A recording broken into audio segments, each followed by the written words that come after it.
Hello guys and welcome back into a new brand video. In today's tutorial, I'm going to show you how to change PayPal credit card.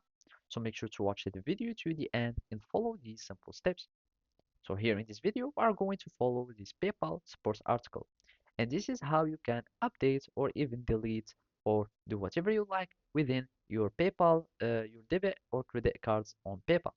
So all you need to do is just to go to your wallet section in your account or in your homepage, and from there you can start managing your cards. So let's simply click on login, and basically here we will find this home page. And here in my web app, I can see this wallet icon or wallet tab, and you will need just to click on it. And basically from there, you will need just to choose any card that you want to change or update.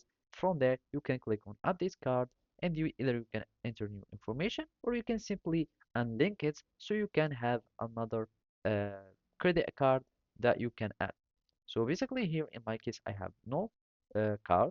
So you can simply click on link card, and from there you will need just to add the informations, and basically it will start showing here in this list. So you will start seeing the icon or the image of your card here, and you can click on it, and from there you can manage it. Either you can unlink it, I mean like deleting it, or you can simply changing it by clicking on update as it's showing here, and basically you will be able to change your credit card. So simply that's how you can do it. And you need to make sure that there is no payments pending within your card so you cannot uh, confront any errors or any issues when unlinking your card. And basically that's it. So thank you for watching and see you next time.